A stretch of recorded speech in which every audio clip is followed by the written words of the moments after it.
Hello everyone, I am Tacit, and today I'm going to be going over the Gems of War event objectives for the Eldritch Engagements event, in which the Eldritch Disciple is added to the game. So of course we also have Lunar New Year later this week, and we're getting a bunch of events for it now. We have a 2-week long event for the holiday event, the third one we've ever had so far, as well as a special pet coming in for it on Wednesday. But let's start getting into everything else that we have going on this week. So let's start all the way from the very first thing, which is the epic that we have available for glory. Great time to stock up on red purple arcanes, as they're only 200 glory each if you want to buy them in bulk. As far as the troop itself, it's unfortunately under the trend that a lot of dragon gems have, in that it's just not really worth using, though isn't necessarily bad. It just creates a bunch of purple dragon gems, and then that's boosted based on ally and enemy daemons. It itself is a daemon, so by default it is always doing 6, and it can do up to a total of 8 additional, counting itself, which would be a total of 13 total purple dragon gems. This of course would explode a bunch of additional gems below it. However, you do also have to keep in mind that they can also overwrite other purple gems that already exist. So compared to the troop we ended up getting the other week, that can simply just be used on an elf team and create just as many purples as Chalcedon does brown, you might as well just do the elf method in many situations if you're looking to get a lot of purple onto the board. So for the most part, you're just not really going to be using this. You're already going to be forced to pretty much have to use a pure daemon team anyway, so you might as well just use a pure elf team at that point. And also this is very dependent on the enemy team having daemons, because if only your team is daemon and the enemy team has 0 daemons, the maximum you could possibly get is only going to be 9 purple dragon gems, which is not a lot, especially for 13 mana cost, with that being the only thing it does, compared to other mana generators that already exist within the game. And as far as everything special that it does, it's nothing special, so for the most part, it's just a useless troop to get Kakarot upgraded. But you can end up getting Kakarot upgraded quite a bit this week, as of course it is a event key drop table for it, and there are a lot of things to mention that are not in the drop table. So the full list of things that are not in the drop table include Zul'Goth. You can only craft this in the Soul Forge for 8 power orbs, as well as the other resources. The Eldritch Dragon, which of course is available this week. We just covered a video on this right before this video, just going over some teams for it. But of course, this is the main reward for the current campaign pass on the paid side. You can end up getting this. Free to play, you'll be able to get it into the future. However, it is currently not in the event key drop table. However, the next event key drop table for Kakarot it will be in, but for this week, it will not be in drop table. So that's Zul'Goth, the Elder Dragon, the 4 faction troops from Duergaroth, which of course are from the corresponding faction. And lastly, the last one that is not available is the Mesmer, which is occasionally handed out for participating in Guild Wars at random based on the 6 that there are, 1 per color. But those are the 6 things that are not in drop table. As far as things that are in the drop table, if I'm not mistaken, this is the first time free-to-play can go an event key for the Deathknock Delik. Is that worth doing? Not really. Hey, 69. But is that really worth doing? Not really. It's pretty underwhelming. Doesn't really do anything too special. It does have like a slight AoE, but it doesn't hit like absolutely everything, because the thing that you target doesn't get hit, which is kind of weird. I wish they would have done it for it. But overall, it's not really worth going out of your way for. If I stuck on with the extra curse, there's just so many good cursors now that it's not as needed. Though there are some synergies with it with Iron Gut, because they're both brown oriented, and they have this synergy there since Iron Gut normally wants to curse in order to be able to devour. But unless you're just looking to get Kingdom Stars, there is not much here worth going for. Adana is getting the next big Kingdom rework, but another one that could really use it right about now, the Kakarot Kingdom. A lot of dated stuff here that just hasn't really aged too well. And for the most part, if you're pretty much only opening event keys if you're looking for filling out the star level, or if you're looking to pick up one of the mythics that you've been missing, and that's pretty much it. But do keep in mind the 2 mythics of Zul'Goth and Elder Dragon are not in the drop table. Anyways, as far as other things we have going on this week, we have, of course, a world event. The main thing you just need to know is just don't take the Eldritch Minion, don't take Catharix, the 2 lower rarity ones, and you'll be perfectly fine. Just whenever you see the higher rarity ones, take them, and that's all you really have to do for rarity order. We do have the restriction of Kakarot, so there are a few fun things we can end up doing here. As far as the main options that we have here, actually we have pretty much the same screen we just saw.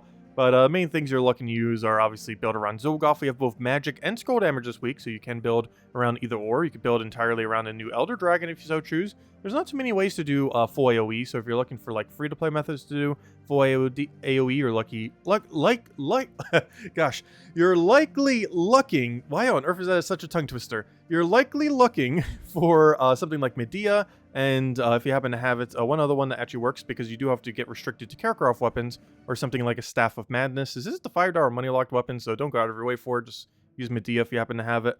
And of course, you can end up also running the Duergaroth weapon. Ends up creating a bunch of purple and brown. We do that for one of the other teams we'll be showing in a moment when we go over all the teams. Aside from that, things to consider, you have Empower brown to purple. You have that. You have a lot of mana links you could end up using in here. And that's pretty much the full rundown. You're mostly looking to build around like Zolgoth or some kind of really strong full AoE option, and just structuring the rest of your team based on that primary damage source and just going from there. And otherwise, it's pretty straightforward world event. The other event that we have going on, of course, we have the good old, not Legends Reborn, that one ended, but we have the good old Lunar New Year event. So it's to celebrate Lunar New Year, happening, I believe, Sunday, I believe it is. I don't remember. It's sometime this week. But to celebrate the Lunar New Year, I believe it's the year of the bunny, as you can see with the little Lapina here and all the little bunny rewards. But plays the same as usual. Just do your daily 3 battles, or I should say more so daily 6 most likely, as one of the more optimal ways to get absolutely all the rewards is to do the 50 extra gem battles per day in order to do 6 battles per day. This will allow you to get all the important rewards. All the important rewards include getting Crimson Armor once, getting the 2Z once, and then using a blue orb on it. Unfortunately, it is a pretty bad troop. It just gives a bunch of life, creates some yellow gems, boosted by enchanted allies, though with how enchant currently works, or how the boost ratio works, it cannot boost ratio from itself, meaning the most it can get from that is 12. And while that amount of life gain with 12 yellow isn't necessarily bad, it does not use yellow itself, so it won't be able to keep looping it. It does have a little bit of a chance to enchant. However, that isn't really too good if you compare it to something like Mistralis. While Mistralis is a mythic, it is just so much better than this that I really just don't see a viable use case for this troop, unfortunately. But yeah, you're mostly looking to get 1 armor, 1 2Z, then use a blue orb, 6 of the pet, 5 to get it initially maxed, and then 1 to get the golden, which is 700 total there. You can't see the other one for 200. And if you haven't done it, or if you just want to get another spare, a orb of power. To be able to get these 3 that I just mentioned, you really only have to spend about 400-ish gems. And to be able to get to all of the important ones, this one once, this one once, this one 6 times, and orb of power once, you would have to end up doing 50 per day, and then on one of the days also doing 100 additional gems, 450 total, which ends up coming out to, what is that, 14 times 50, math, 60, 70, 800. That would cost 800 gems then, in order to get absolutely everything, including the power orb. And by absolutely everything, I mean everything of usefulness. And that's pretty much all you have to do. So same as all these other events that they've been having. Honestly, I really do enjoy these. It's a pretty cheap amount of gem for a decent amount of newer content. So I actually do like when these end up coming around. And of course, you can still do plenty with the free battles, and you don't have to invest too many gems in order to get a very high amount of return. And the battles are pretty straightforward. You can also go down the money route if you so choose. That's not how you get there. Which ends up giving you the golden pet maxed. That's not really too worth it though, since you can just get 1 copy of it and use a major pet orb on it at a later point. Though I guess it does save you from having to use a major pet orb in theory, so you do have that kind of value. Plus it gives you some battles to count towards points. Not really that needed, as all those rewards, including that golden one, can be obtained completely for free, or, you know, by free I mean just with gems. And even the free battles can give you, I believe, like 800-ish, 900-ish points. I know it's enough to get a power orb, like around there, so you still get a lot of loot from it. Hey, tribute's ready. So, other things that we have going on this week. A few things. Tuesday, we have a faction event for Duergaroth, of course, the Duergaroth faction. Wednesday, we're going to be getting the Lunar New Year pet for the Year of the Bunny, which will be this Wednesday and be the 2023 Lunar New Year pet.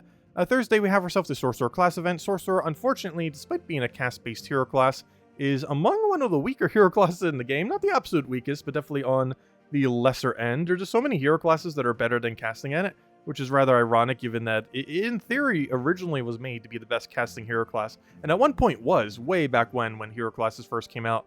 But ever since they added like all the traits and, you know, those little the trees to them and everything, and gave like the 10 traits total, it just did not age well. It's a very underwhelming hero class, but if nothing else, you can get some class XP for it this Thursday. And on Friday, we have ourselves a raid event for Adana with a really good weapon. The weapon will not be that usable in the current state of the game.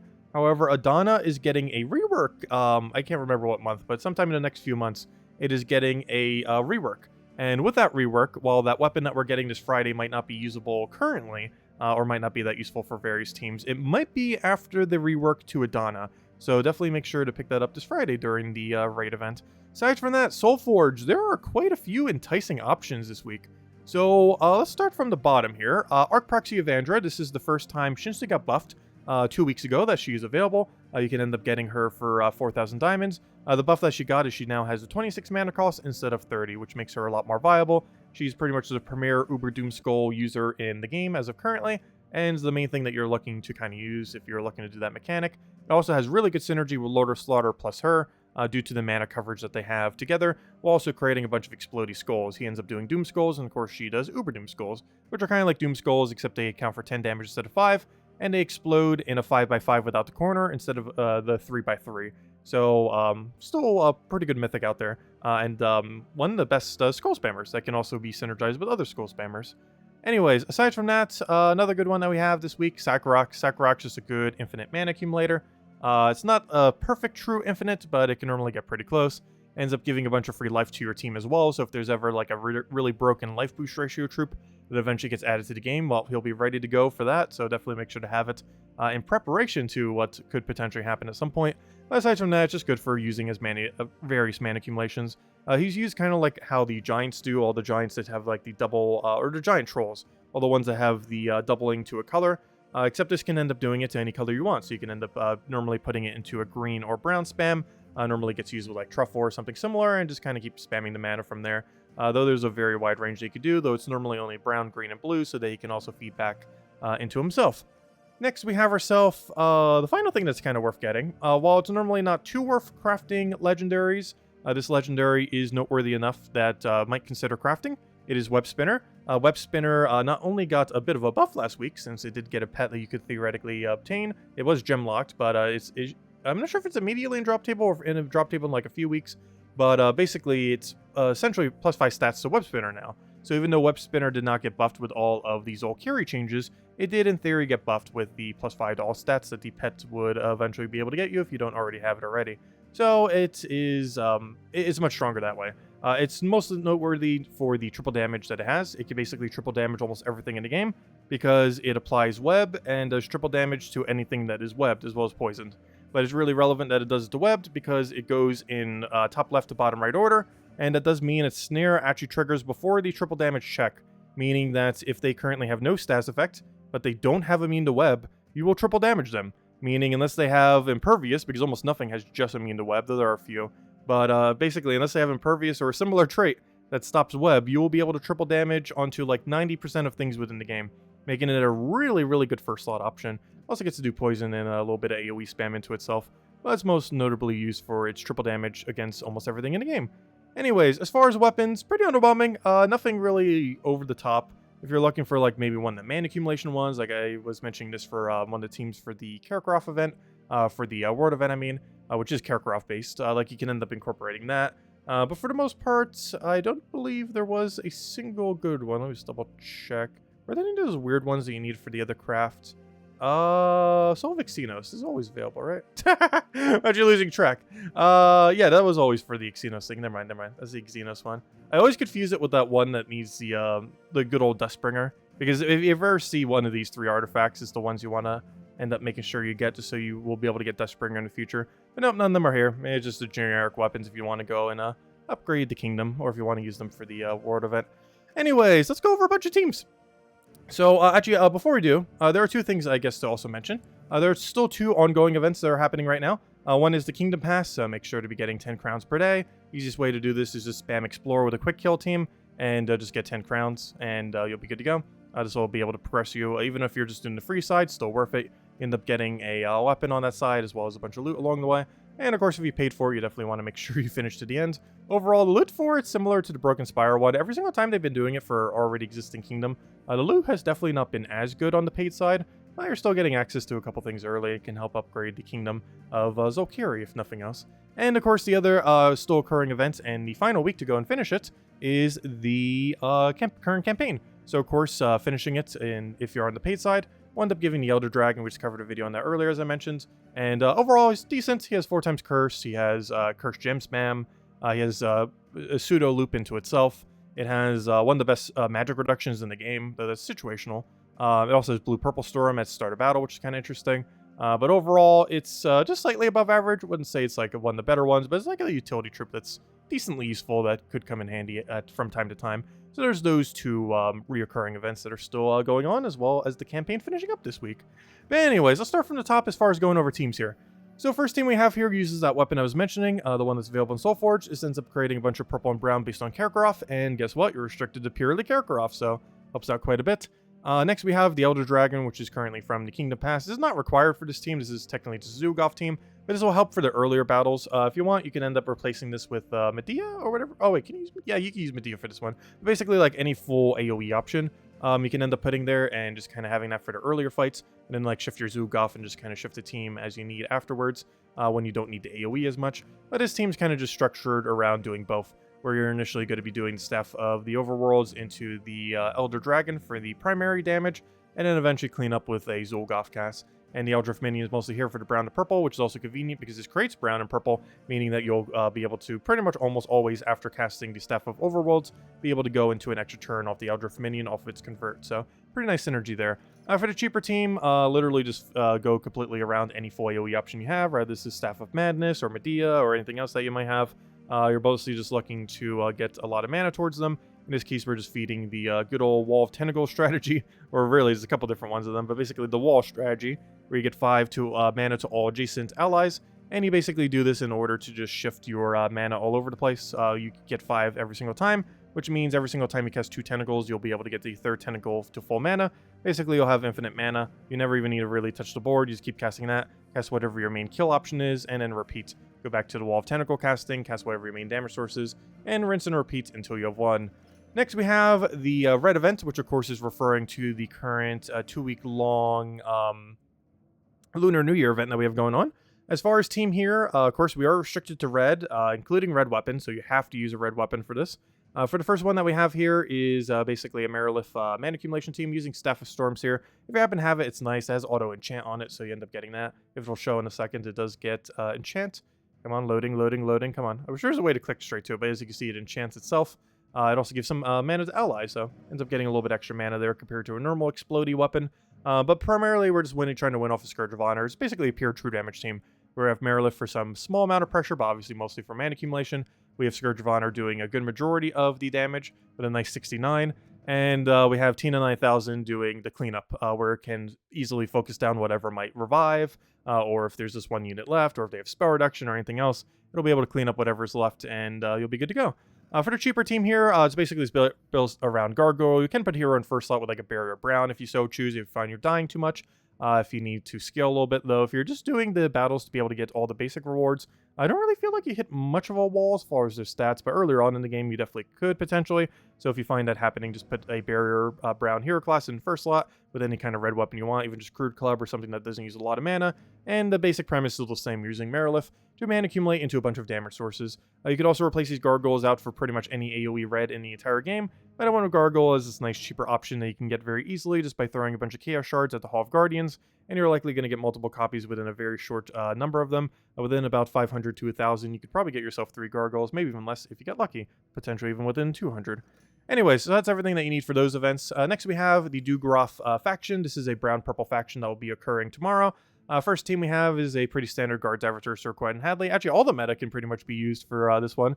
We're just using Thrall as a super mana accumulator, Leprechaun for the instant mana, and Guards Avatar just wipes similar to how Rowain does, and just has nice kill range. And if you need cleanup, Surquite and Hadley will just clean up whatever's left. Next we have a very standard High King Iron Zul'Goth, just using Thrall Leprechaun there. Thrall for the high mana accumulation with the Leprechaun casting first. High King Iron devours. Zul'Goth kills whatever has immune to devour, as well as giving you skulls. Only big issue with this is if you have slightly lower stats, your High King Iron Gut might end up dying a little bit earlier. Though if you're going for pure faction, you likely will have, or you will have, a barrier as an option. So it'll make the High King Iron Gut survive a little bit longer. And of course, with the permanent potion effects that are available through factions, you might already have your faction upgrade enough that he has barrier, which will allow him to survive quite a bit easier. Next up, we have ourselves pure faction. Pure faction, you can pretty much just spam Nair Mel. He's doing, why is everything 69? But it deals a bunch of true damage. Splash true damage, heavy splash true damage, which is actually 75% to adjacents. And also, whenever something that is true damage based says it has splash damage, the splash damage itself is also true. This isn't really denoted much in any really way, but any single time that any splash is mentioned as true, it does also do true to the adjacents, Whereas if it's just physical, then of course it just says physical to adjacents. So this would end up doing a pretty sizable number, and you could basically just clean them up just by casting twice in most situations, maybe a few times once you start getting like super deep, like 500 pure faction. Though depending on what your other stats are, obviously you'll have a bit decent higher magic, but you can basically solo the entire faction. The only reason we have Deep Golem here is it has 50% scroll reduction to help you live. It also gets to explode and give a bunch of barriers to your allies, which can also be pretty useful for your survival. Actually, you know why we have so much magic? Which is actually funny. Which is one last thing that you might want to utilize this week, which I haven't mentioned much this campaign, at least during videos, but I have like occasionally on stream. But there's one really interesting thing about this week's campaign, or even just this campaign in general. And technically this was available last week if you have the bigger pass, but now it's available for everyone this week, even free to play. You can get these stats. But this is the first campaign ever where you can have 8 magic, which is actually why we keep getting 69, which is one of the reasons why it kind of threw me off guard of why we're seeing so many of them. But this is the first week ever where it is possible to have +8 magic off of this. So this is pretty cool. Every other campaign has had 6 or lower. So this is the very, very first one to ever have 8. This, of course, is pretty applicable for pretty much anything if you want to go run for it, as this greatly increases the amount of damage range you have for your magic, or if you consider +2 to be greatly. Though if you consider a whole +8, it's quite a bit, because next week it'll go down to 0, or +0. So if there's any kind of pieces of content that might be slightly harder, like, getting a bunch of pure factions done, pure faction 500 or something similar, now might be the week to try to do it, as pretty good stats. 20 HP, 10 armor for 30 total durability with 8 extra magic is one of the best stat spreads we have ever had for a campaign. So you can end up utilizing, and even free-to-play players can end up utilizing this, as every single, regardless what you have, you can end up getting this. And this is the thing that's giving you the 8 magic and all those stats, so it's available to absolutely everyone, so definitely a good idea to potentially try to utilize that this week, either by trying to do a bunch of 500 pure factions, or, whatever you want to do with it. Anyways, aside from that, let's go back to teams. Continuing on teams here. Where were we? We're on Pure Faction. Next, we have the Sorcerer Class event. Sorcerer Class event takes place on this Thursday. You're restricted to specifically daemons from Duergaroth. So for this, we can basically use a Wall of Tentacle team into Black Manacle. Black Manacle, unfortunately, is something you can't use for the Ward event. However, in the class event, you are allowed to use any weapon you want in the entire game. And that, of course, does include Black Manacle, or literally any other 15 mana cost weapon that hits all enemies. And you just use that to kind of cycle through and just get a bunch of mana accumulation. You just keep spamming the Wall of Tentacles, cast Black Manacles whenever it's available, and just end up winning out that way. And to end it all off, we do have Weekend Raids. This Weekend Raids will be for Adana. We'll get an Explodey Adana weapon, which might come in handy for the upcoming Adana rework. But as far as the strategy here, it's basically spam Tesla. We are doing the standard kind of raid strategy. We're going Mang into whatever the Raid Slayer is.